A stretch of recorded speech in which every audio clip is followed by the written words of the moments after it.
1번 목차. 세관장은 역시 관세법이 아닙니다. 이 문장을 잘못 해석하는 사람이 어마무시하게 많더라고. 다른 법령입니다. 다른 법령. 다른 법령에 따라 수입 후 특정 용도로 사용하는 등의 의무가 부과되어 있는 물품입니다. 이게 대상이에요. 그러니까 관세법에 따라 수입한 후에 용도를 제한하는 건 우리가 감면 분할납부 용도세율을 생각하면 됩니다. 그게 아닙니다. 얘는 의무이행 요구라는 것은 관세법이 아니라 다른 법령에서 수입을 한 후에 특정한 용도로 사용하라라는 그러한 것과 유사한 등의 의무가 부과되어 있는 게 대상 물품이에요. 자, 이것을 문서 1차 시험에 많이 나왔죠. 문서 맞죠? 예, 문서로 해당 의무를 이행하라고 요구하는 겁니다. 간단해요. 의무 이행 요구가 요건이 되려면 이거 하시는 게 좋아요에서 끝나는 게 아니라 해야 됩니다. 뒤에 뭐가 붙어야 돼요? 위반하면 모 법령 몇 조 몇 항에서 처벌됩니다가 들어가야 얘가 요건이 되는 거예요. 맞겠죠? 그래서 의무 이행 요구가 왜 문서로라고 하느냐 하면 의무를 이행해야 합니다. 만약 이행하지 않으면 처벌받습니다까지 다 들어가기 때문에 얘가 요건인 거예요. 의무이행 요구가. 알겠나요?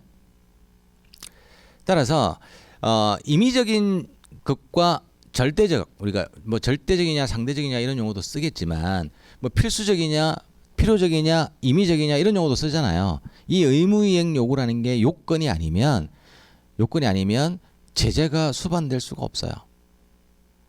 이 의무를 이행하세요. 그게 그냥 좋아요. 이게 아니라 이 의무를 이행하지 않으면 처벌받습니다까지 들어가야 되는 겁니다. 그게 의무 이행 요구예요. 따라서 셋째 줄 보세요. 특별한 사유가 없으면 부과된 의무를 이행하는데 그 특별한 사유라는 게 모호한 게 아니고요. 밑에 있는 2번 목차에 한해서예요. 예, 면제 대상은 이건 뭐 예외로 인정해주고 이거 이외에는 무조건 처벌입니다. 의무이행 요구가. 다른 법령이 좀 전에 예를 든 것과 연결을 하자면요. 다른 법령을 봤더니 중포장만 하면 되고 낱개 포장은 수입한 후에 소비자한테 판매할 때 유통 단계에서 표시하시오 라고 했으면 세관장은 어떻게 해야 되냐면요. 세관장이 나는 중포장만 확인할 의무가 있고 그러니 다른 법령 예를 들어서 대무역법이면 대무역법 몇 조 몇 항에 의해서 이 물품은 국내 유통할 때 낱개에다가 포장을 해야 합니다. 단 이것을 이행하지 않으면 대무역법 몇 조 몇 항에 의해서 처벌합니다.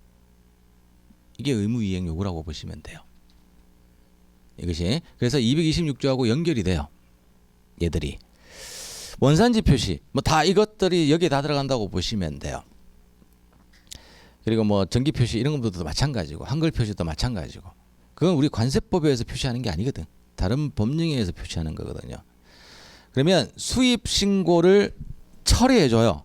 맞죠? 수리는 해줍니다. 자, 이 수리를 할 때 수입 신고를 수리할 때에 문서로 해당 법령이 있죠. 다른 법령. 좀 전에 예를 들었던 건 대무역법이지 않습니까? 예, 뭐 정확하게 하면 대무역 관리 규정이죠. 대무역 관리 규정 몇 조 몇 항에 의해서 한글 표시해야 됩니다. 원산지 표시해야 됩니다. 이걸 위반하면 몇 조 몇 항에 의해서 뭐 2천만 원의 벌금에 처합니다. 이것을 이제 문서로 요구하는 거예요. 알려주는 거죠. 아시겠죠? 이게 의무이행 요구입니다. 수입신고 수리할 때. 이게 첫 번째 줄 중간에 보면 수입 후라는 의미예요. 그 제한이 있으니까 수입신고를 수리할 때 알려주는 거예요.